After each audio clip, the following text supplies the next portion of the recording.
오늘 우리 계신 하나님의 말씀은 신약에 있는 말씀 데살로니가전서 5장 23절로 24절까지 보겠습니다. 평강의 하나님이 친히 너희를 온전히 거룩하게 하시고 또 너희의 온 영과 혼과 몸이 우주 예수 그리스도께 강림하실 때에 흠없게 보존되기를 원하노라. 너희를 부르시는 미쁘시니 그가 또한 이루시리라. 아멘.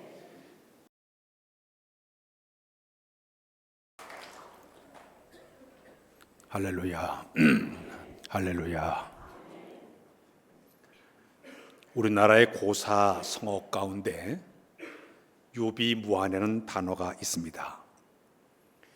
이 유비무환은 미리 준비해 놓게 되면 근심이 없다는 뜻을 갖다가 유비무환이라고 그렇게 이야기를 하고 있습니다. 장마철이 되게 되면 저수지마다 미리 물을 빼놓습니다. 왜냐하면 장마가 지게 되면 물이 넘쳐나기 때문에 범람하기 때문에 미리미리 물을 빼놓습니다. 사전에 이렇게 대비해 놓게 되면 걱정거리가 없게 된다는 얘기죠. 그래서 사람들은 홍수가 난다든지 지진이 난다든지 화재가 난다든지 태풍이 오기 전에 미리미리 잘 관리를 해서 대비를 하는 것이 우리 사람들의 생활의 모습이라고 볼 수가 있습니다. 우리 건강도 미리미리 잘 관리를 잘해야만이 건강하게 살 수가 있습니다. 저도 이렇게 혈압을 잰다든지 또 아니면 당을 체크한다든지 위 내시경을 한다든지 대장 내시경을 한다든지 이렇게 해서 미리미리 잘 이렇게 대비해 두게 되면 큰 병에 걸릴 염려가 없기 때문에 미리미리 준비를 하게 됩니다. 또 이 건강을 체크하는 것뿐만 아니라 아주 열심히 운동도 잘하고 음식 조절을 잘하는 것이 이제 미리미리 준비하기 위해서 그런 일을 하게 되는 것입니다. 몇 년 전에 우리나라에 코로나가 생겼을 때에 이제 코로나 감염을 미리 대비하기 위해서 마스크를 쓴다든지 손발을 열심히 씻는다든지 거리두기를 통해 가지고 미리미리 사전에 준비를 그렇게 합니다. 그래서 준비를 잘하면 걱정거리가 없어요. 이런 말이 있죠. 사후 약방문이라는 말이 있는데 사람이 죽은 다음에 약을 구한들 아무런 소용이 없다는 얘기입니다. 비슷한 말이 소를 읽고 외양권을 고친 격이 된다는 얘기죠. 뒤늦게 해봐야 아무런 소용이 없다는 얘기입니다. 호미로 막을 것을 가로로 막는다는 말이 있어요. 작은 노력을 통해 해결할 수 있는 것을 갖다가 제때 처리하지 못하게 되니까 더 큰 비용이 들어가는 것이 하나의 모습이라고 볼 수 있게 되는 것이죠. 큰 뚝도 개미 구멍을 통해 가지고 점점 커져 가지고 뚝이 무너진 것처럼 차라리 준비를 잘하게 되면 유비무환이 되게 되면 이런 어려움을 당하지 않게 되는 것입니다. 자, 근데 우리 그리스도인들이 이 땅에 살아가면서 또 하나 관리를 잘해야 될 것이 있습니다. 내가 영적으로 풍성한 삶을 살아가기 위해서는 꼭 필요한 것이 영적인 관리를 잘해야 된다. 그러니까 영적인 관리를 잘하자. 다시 영적인 관리를 잘하자.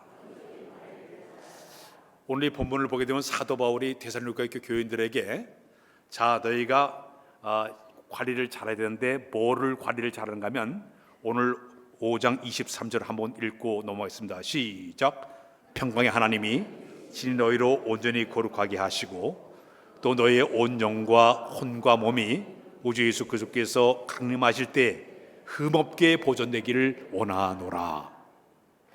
사도 바울은 이훗날 주님 앞에 서는 그날까지 너희가 관리를 잘할 것인데 세 가지를 관리를 잘해야 된다고 얘기했습니다.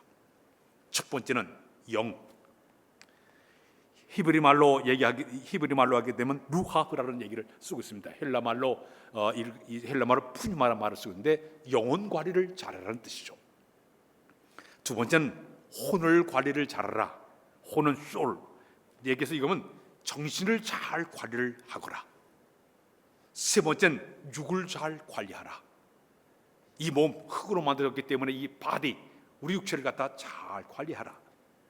그래서 우리가 신앙생활하면서 이 세 가지를 잘 관리해야만이 영적으로 풍성한 삶을 살 수 있기 때문에 매사에 우리 성도들은 이 세 가지 면을 잘 관리가 잘 이루어져야만이 미리미리 어떤 상황에서 흔들림 없이 우리의 신앙을 지켜나가게 되는 것입니다.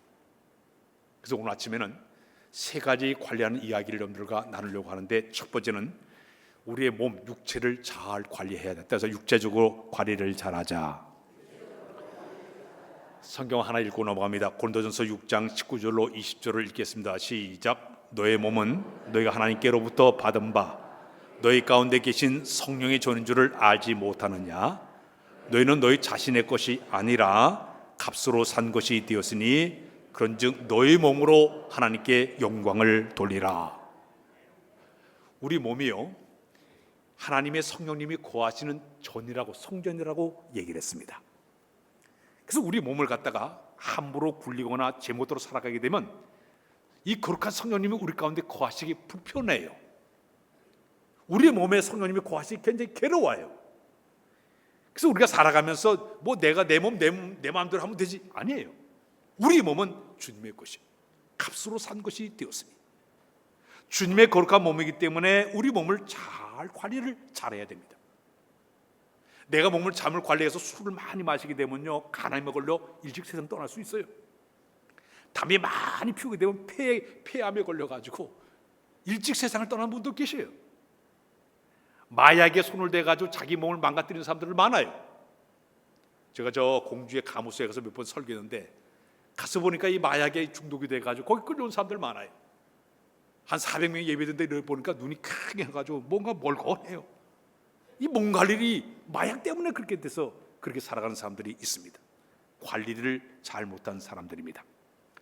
밥을 너무 많이 과식해가지고 자기 몸을 관리 하지 못한 사람이 있습니다. 너무 과로해가지고 자기 몸을 피곤하게 해서 병든 사람들도 있습니다. 특히 내 목숨 내 것이라 함부로 자살하는 거 죄입니다. 참 우리 몸을 잘 관리하는 것이 우리에게 필요하다고 볼 수가 있습니다.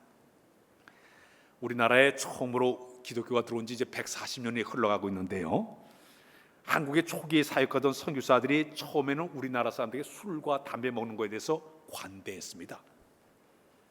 그래서 한국교회 초기에는요, 성탄절 때가 되면 술을 빚어가지고 교인들이 함께 나눠 먹기도 했습니다. 예배당 저 바깥에 신발장에다가는 곰방대 이렇게 담배대를 가지고 꽂아놨다가 예배 끝나면 밭에 나가서 피우기도 했습니다. 정동교에서 성경 공부 시간에 이제 성경 공부 50분 동안 성경 공부하고 쉬는 시간 되면 전부 담배를 뻥뻥 피워가지고 그 예배당 안에 연기가 자욱했던 적도 있었습니다. 우리 장로교회 그 선교사로 온 언더우드 선교사님은 그분은 화론의 개혁파교회 신학교를 나오신 분이다 보니까 우리나라에 처음에서 선교사할 때 담배 피웠던 분이에요. 특히 그 경남 지역에서 했던 호주 선교사들도 다 담배 피웠던 사람들이에요. 처음에는 관대했는데 시간이 흘러가다 가만히 보니까 그때가 1890년도에 쭉 보니까 우리나라 사람들이 술, 담배 때문에 여러 가지 건강을 해친 사람들도 많이 있지만은 착한 사람도 일단 술만 마시게 되면 완전히 딴 사람이 변해버리는 거예요. 또 술 때문에 폐가 망신당한 사람이 수두룩한 거예요. 이것 때문에 범죄가 너무 수두룩하다 보니까 이 신령상에 문제가 있구나. 그래서 1900년대 후반서부터 우리 한국교회에서 선교사들이 금주와 금연운동을 하기를 시작을 했습니다. 금주, 금연운동이 신앙적으로 유익하고 건강도 유익하고 특히 민족정신을 함양하는 데 굉장히 유익하기 때문에 술과 담배를 금하기도 시작하게 했습니다. 감리교 선교사 조이스 감독 같은 경우는 1897년도에요. 우리 몸은 하나님의 거룩한 성전이기 때문에 술과 담배를 아예 금하게 했습니다. 그래서 1900년도에 교회 모임에서 술을 마시게 되면 아주 출교시켜보기도 그런 적도 있었습니다. 우리 장로교 세문안교회가 이 모체가 돼가지고 이 남쪽에 교회가 세워졌는데 세문안교회에서는 이 음주를 갖다가 4가지 죄로 취급했습니다.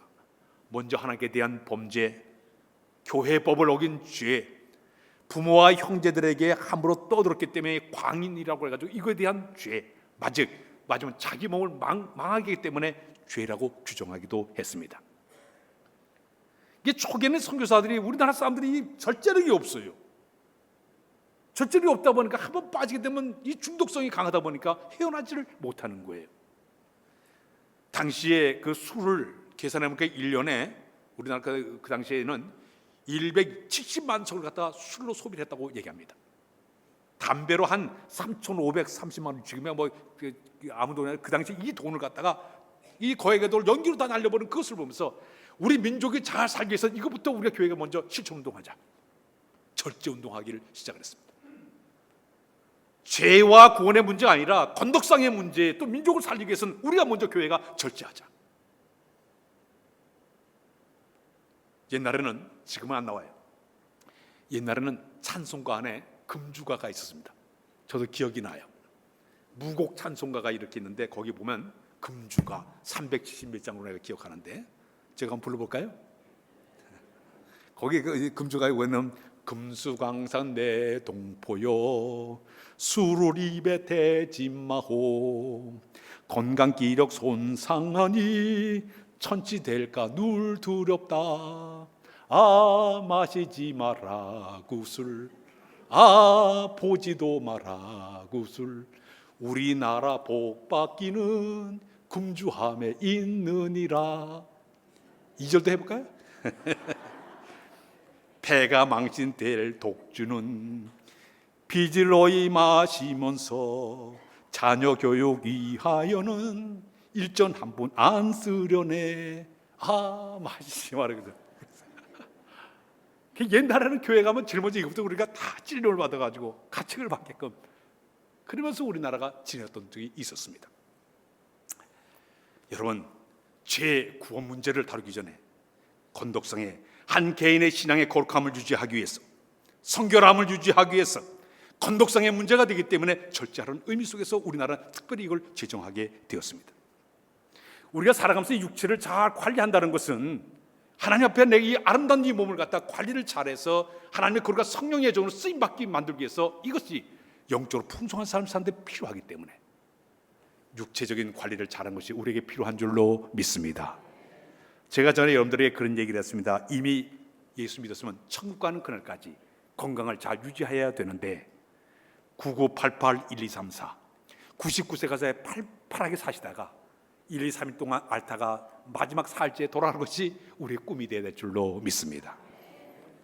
여러분, 건강은 한 주인 최고의 자산이기 때문에 영적인 풍성한 삶을 살아가기 위해서 내 육체를 잘 관리하는 여러분들이 꼭 되시기를 바랍니다.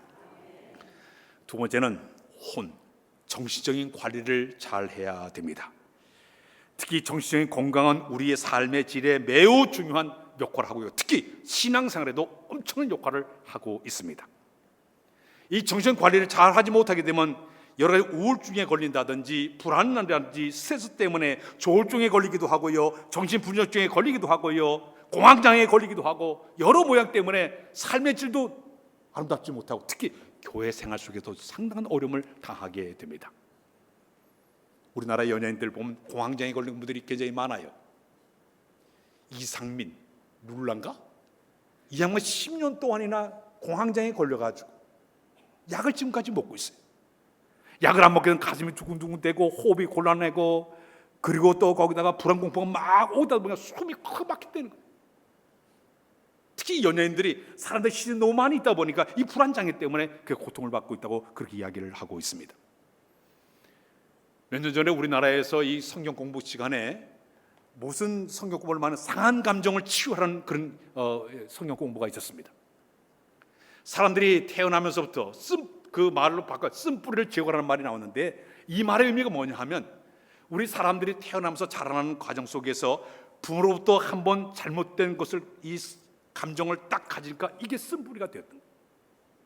친구로부터 위상사로부터 성도들로부터 자기 마음의 상한 감정을 그대로 갖고 있다 보니까 영적으로 풍성한 삶을 살지 못하고 이것이 바로 굉장한 어려움을 겪게 되기 때문에 그래서 영적 지도에 장애물이 되다 보니까 빨리 너희들이 영적 성숙함을 위해서 상한 감정을 치유하라, 쓴뿌리를 제거하라. 이것이 바로 성경 공부 시간에 나왔던 한의 모습이었습니다. 아마 여러분들이 과거에 어릴 때 자라나면서 내 마음의 이 상처가 아직도 치유되지 못해서 이 쓴뿌리가 제거되지 못해서 영적으로 풍성한 삶을 살지 못하게 되면 이 문제 먼저 하나님께 해결한 말씀으로 우리가 위로를 받고 성령의 인도하심 속에서 치유함의 역사가 있어야 될 줄로 믿습니다. 특히 여러분, 우리나라의 사회적으로도 지금 문제 공동체를 파괴하는 이 병 가운데 두 가지 병이 있지 않습니까? 이 사회적인 공동체를 파괴하는 가운데 큰 병이 사이코패스에 걸린 사람들 때문에 문제예요. 이 사이코패스에 걸린 사람들은 아주 이기적이에요. 충동적이에요. 즉흥적인 행동을 합니다. 미국만 하다 한 500만 명 되는 사람들이 이 사이코패스라고 얘기하게 되는데 아주 이 사람들을 보게 되면 반사회적인 인격장애자들이에요. 거짓말을 능히 잘하고요, 자기가 거짓말을 이렇게 해도 자기가 거짓말을 이렇게 만들어내도 눈 하나 깜짝 안 해요. 뻔뻔합니다. 그래서 우리나라의 그 연쇄 살인범 가운데 그 옛날 유영철이라든지 강호순 다 이 사람들 다 보게 되면 이 사이코패스의 병에 걸려가지고 사회 그 사람들 때문에 온 국민들이 얼마나 고통을 많이 받았습니까? 공동체를 파괴하는데 쓰임받는 이 사이코패스 같은 사람도 있습니다. 이 정신적인 질환이에요. 소시오패스에 걸린 사람이 있습니다. 타인들과 공감 능력이 부족하다 보니까 자기 이익을 위해서 타인을 조종하고 조작해서 자기 행동이 타인에 미치는 엄청난 영향을 끼치면서도 전혀 무관심하지 않아요. 자기 성공을 위해 가지고 수상감을 가지 않고 나쁜 일 저지르는 사람 갖다 우리가 다 이 소시오패스라고 얘기합니다. 그러면서 전혀 그들은 양심의 가책을 받지 않아요. 그래서 이런 사람들이 사회 속에 있다 보면 이 사회 공동체가 파괴가 되는 거예요. 모든 사람 똑같은 고통을 받게 되는 것입니다. 하나님은 우리에게 아름다운 성품을 우리가 선물로 줬는데 풍월동 물려받은 아름다운 성품, 또 성령님을 통해서 우리가 준 이 아름다운 성품을 우리가 잘 유지하고 관리를 해서 우리 성품이 하나님께 귀하게 쓰임받는 여러분들 꼭 되시기를 바랍니다. 영적으로 풍성한 삶을 살아가기 위해서는 정신적인 관리도 잘해야 될 줄로 믿습니다. 마지막에는 영적인 관리를 잘해야 됩니다. 영적인 관리를 잘하자. 성경을 하나 읽고 넘어갑니다. 고린도 13장 5절을 한번 읽고 시작. 너희는 믿음 안에 있는가? 너희 자신을 시험하고 너희 자신을 확증하라. 예수 그리스도께서 너희 안에 계신 줄을 너희가 스스로 알지 못하느냐? 그렇지 않으면 너희는 버림받은 자이니라. 자, 여러분과 사도 바울이 당시 고린도 교회 성도를 가만히 보니까 이 안에 주님이 안 계신 것 같았어요. 왜냐하면 이상하게도 이 고린도 교회가 문제가 그렇게 많았어요. 첫 번째 문제가 이 고린도 교회는 교인들이 당을 지어가지고 나는 바울파다, 아볼로파다, 나는 게바파다, 그리고 나는 그리스도파다. 교인들이 뭐 있다면 당을 지어가지고 막 싸움박질하는 거예요. 거기다 이 교회 안에 근친상간의 죄악 때문에 교회가 상당히 어려움을 당하게 되었습니다. 더 나아가서는 성적으로 부정한 행위 때문에 사람들이 사회법정해가지고 고소를 하기도 하고 막 교인들 간에 문제가 터지기를 시작을 했습니다. 또 교인들이 은사 받은 걸 내 은사가 옳다, 이게 성령의 역사다, 이러다 보니까 은사 문제 때문에 교회가 고통을 받기도 했습니다. 성만찬 가운데 어떤 사람은 성만찬을 함부로 먹는 문제 때문에 이 문제 때문에 교회 안에 또 문제가 생겨나기도 했습니다. 우상 제물을 먹는 문제 때문에 교회 안에 또 문제가 생기기도 했습니다.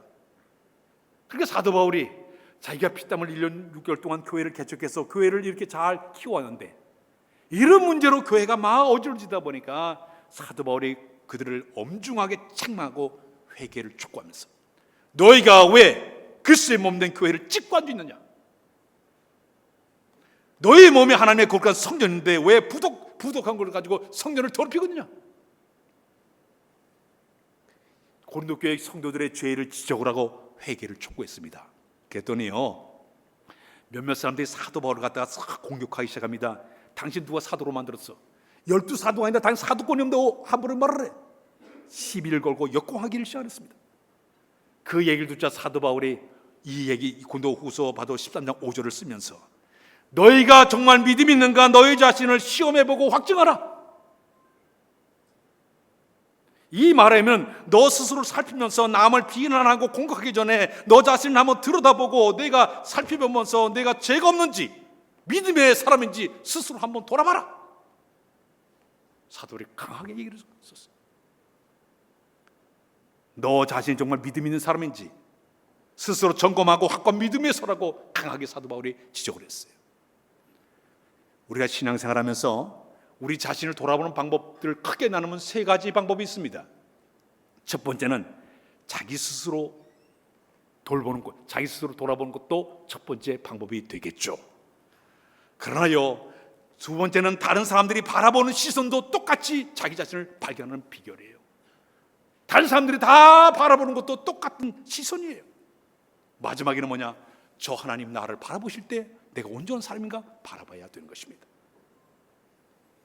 우리가 영적 관리를 잘 하려고 하면 자기 스스로의 영적 상태를 스스로 돌아보면서 하나님의 시선으로 자기를 면밀하게 파악해 보면서 나의 잘못된 모든 모습을 주님에 끌어내놓고 이 문제를 해결해 나가야만이 영적 관리를 잘할 수 있는 사람이고, 우리 하나님 보시 아름다운 모습으로 우리 신앙의 모습을 세워가게 될 줄로 믿습니다.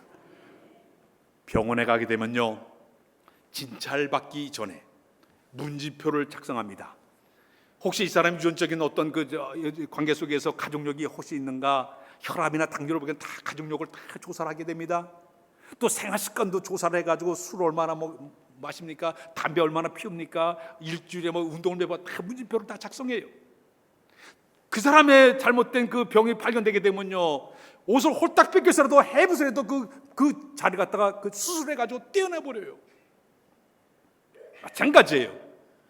우리 하나님 앞에 우리 자신을 비춰볼 때 우리의 자신이 잘못된 모습이 있다면 철저하게 우리가 수술을 받고 영적인 아름다운 건강의 모습이 되어야만이 주님 보시 아름다운 모습이 되게 될 줄로 믿습니다. 성경을 보게 되면 영적 관리를 잘한 사람이 있고 잘못한 사람, 대표적인 두 사람이 나오고 있습니다. 영적 관리에 실패한 사람을 꼽으라 그러면 이스라엘 나라의 초대왕 사울 왕이었습니다.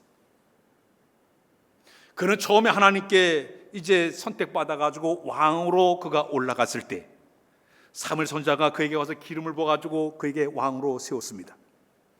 그 순간 그는 처음에 왕으로 부름받았을 때는 얼마나 순수하고 깨끗한지 몰랐어요. 얼마나 겸손한지 몰랐어요. 그를 뽑자 너무나 부끄러워가지고 저 집자까지 뒤에 숨을 정도로 아주 이렇게 부끄러움이 많았던 수줍었던 사람이었습니다. 그리고 그 당시에 종교 지도자 사사여 선지자 이 지지장 사무엘 선지자가 말을 할 때마다 네, 알았습니다 따랐던 순종의 사람이었습니다. 그러나 그가 왕이 된 다음에 문제가 터지고 말았습니다. 자기가 왕으로 올라가자 세상 왕들은 부귀와 영화를 다 누려봤습니다. 맛봤습니다. 특히 자기가 말 한마디면 밑에 사람이 다 알아처리하다 보니까 자기만 우월한 마음이, 우쭐한 마음이 그 마음에 들기를 시작을 했습니다. 자만한 마음이 들고 교만한 마음이 그의 마음을 사로잡기를 시작을 했습니다. 서서히 하나님 말씀을 갖다 가볍게 여기기를 시작을 했습니다. 특히 그가 하나님과 큰 죄를 범한 것은 아말렉과의 전쟁에 터에 나갈 때 사무엘 선지자를 통해서 명령하기를 그들을 여호와 이름을 가지고 다 사람이고 동물이고 다 싹쓸이 그를 전멸시키라고 명령을 내렸습니다. 그러나 그는요, 사무엘 선지자 말은 들었지만은 가서 그 말을 듣고 끝까지 100% 순종하지 않았습니다. 아가왕을 사로잡아 끌고 왔습니다. 하찮은 동물을 죽여버리고 김유가 슬슬 빼돌려가지고 끌고 왔습니다.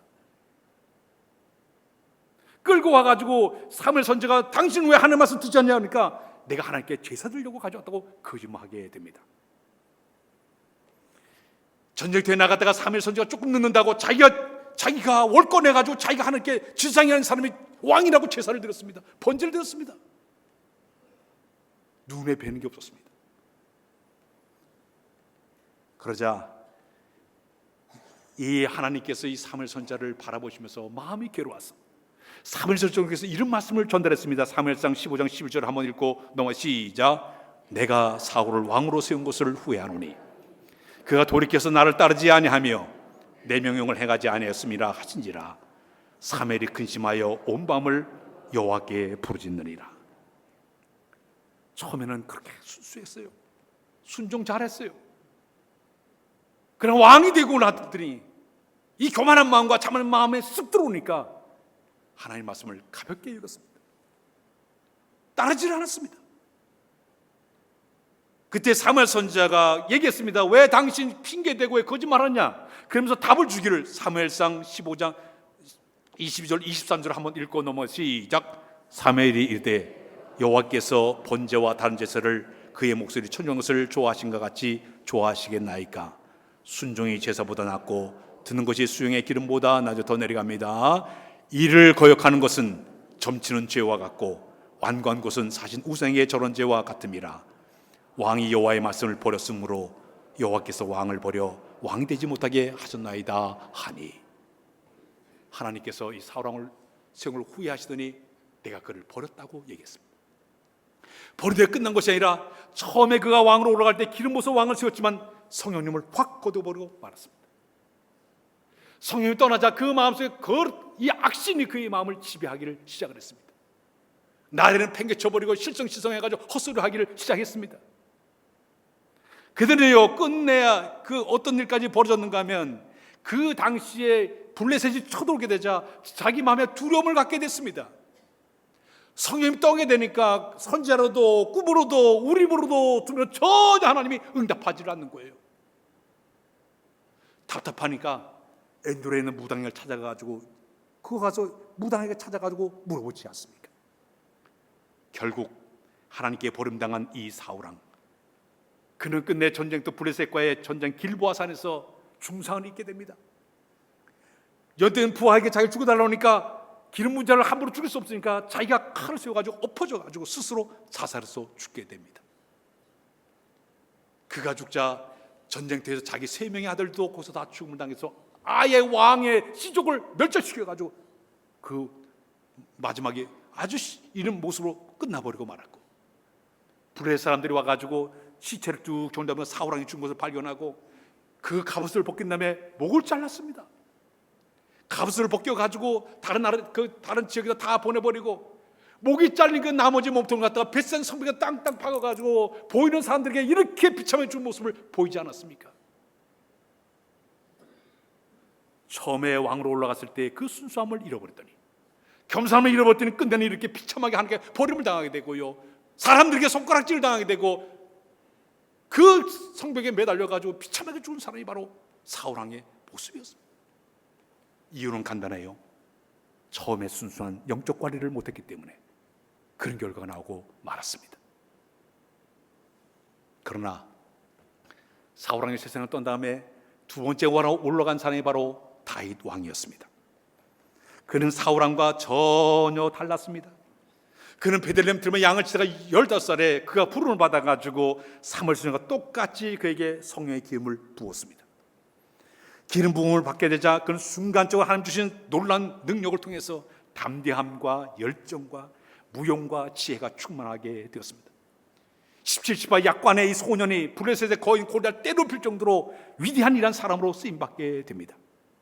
얼마나 영성이 풍부한지 그가 찬양을 할 때, 악기를 연주할 때마다 비파와 수금을 찬양하면서 특히 사울왕 속에 악신이 들었을 때 그가 찬양할 때 악신이 물러가게 된 줄로 믿습니다.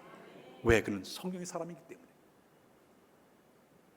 성령이 그의 마음을 지배하니까 여호와의 이름으로 찬양할 때마다 악신이 물처럼 영성이 풍부한 사람의 모습이었습니다.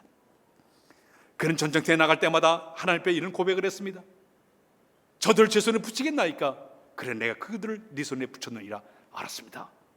기도하고 나가서 전쟁치면 백전백승의 사령가로 다윗의 모습이었습니다.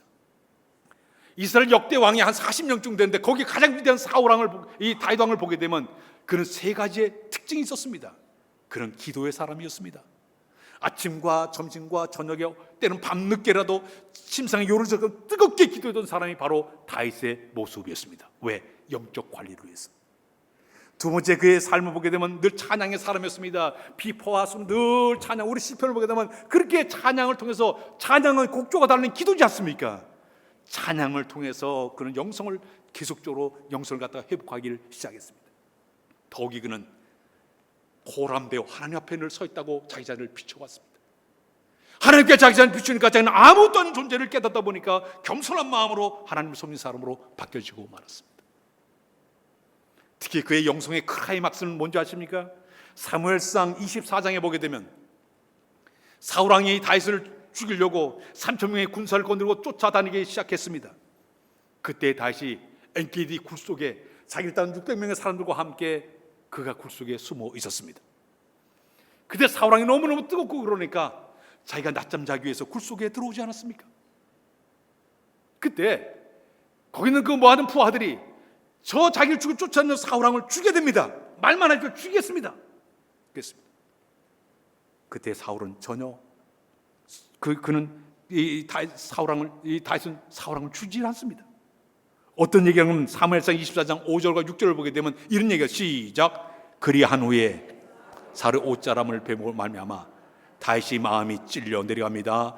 자기 사람들에게 이르되 내가 손을 들어 여호와의 기름 부은 내 줄을 치는 것은 여호와께서 금하신 것이니 그는 여호와의 이름 기름 부은 자가 이메라 하고, 잠자는 사울왕을 찍어 죽인 것이 아니라 옷자락을 베면서 가슴이 덜렁덜렁했습니다. 여호와께서 세운 사람을 내가 함부로 손대는 것에 대한 두려움이었습니다. 이만큼 영성이 풍부한 사람이었어요. 영적 세포가 살아있는 사람이었습니다. 하나님이 두려웠습니다. 함부로 하지 않았어요. 옷자락만 펴는 것도 그런 두려운 마음으로, 떨린 마음으로 옷자락을 비웠다고 얘기하고 있습니다. 심지어 사무엘상 26장에 보면 또 다시 어떤 일이 벌어진가 하면, 또 다시 그가 십광에 들어갔을 때 또 사울이 돌변해 가지고 3,000명의 군사를 거느리고 또 이제 다윗을 죽이려고 쫓아오고 있습니다. 그때 3,000명의 군사들이 빙 둘러가지고 잠을 자고 있는데 가운데 사울 왕이 잠을 자고 있습니다. 근데 여기는 다윗이 밤중에 아비새와 함께 다윗이 함께 이제 사울 왕 앞에 가게 됩니다. 하나님의 은혜로 모두가 잠을 깊게 잠들게 만드니까 다윗이 찾아가서 아비새가 얘기합니다. 저에게 명령 내려주십시오. 내가 그 사람 창으로 한 번, 두 번, 한 번만 찍으면 죽을 수 있습니다. 그때요, 다윗이 또 이렇게 얘기를 하고 있습니다. 사무엘상 26장 9절을 한번 보게 되면 그런 말씀을 시작. 다윗이 아비새에게 이르되 죽이지 말라. 누구든지 손을 들어 여호와의 기름 문 자를 치면 죄가 없겠느냐 하고 안 죽였어요. 왜? 영성이 이 안에 있다 보니까, 영성이 이 안에 살아있다 보니까, 세포가 살아있다 보니까 함부로 하지 않았어요. 행동하지 않았어요. 오히려 사울왕의 창과 물병만 스름을 가지고 나오게 되었습니다. 영성이 살아있다는 것은 영적 세포가 꿈틀대는 사람을 영성 있는 사람이라고 얘기합니다. 지금 우리 성령의 계절에 지금 들어와 있는데, 우리에게 중요한, 무엇보다도 우리에게 가장 중요한 것은 내 영적인 상태를 잘 점검을 해서 내가 신앙적으로 손해보지 않고, 영적으로 손해보지 않고 내 영을 늘 회복시키고 하나님의 거룩한 뜻 앞에 내가 겸손히 나갈 수 있는 이것은 바로 하나님께서 우리에게 허락하실 때 가능한 줄로 믿습니다. 지금 우리 성령의 계절에 지금 들어와 있는데 온 성도들이 영적 관리를 잘해서 이 다윗과 같이 영이 회복되고 충전되어지고 세포가 살아있었어요. 민감한 모습으로 주를 섬겨하는 여러분이 꼭 되시길 주의 이름으로 부탁드립니다. 기도합니다. 하나님, 이 뜨거운 여름을 보내면서 우리의 가운데 영적인 관리를 잘하도록 인도하여 주어서 영적 손해보지 않도록 도와주시고 영적으로 온전한 신앙으로 하나님 섬기도록 인도하여 주어서 기뻐하며 감사의 은혜 속에 사는 우리 모두 날마다 은혜도 하여 주옵소서. 예수 그리스도의 이름으로 기도하옵나이다. 아멘.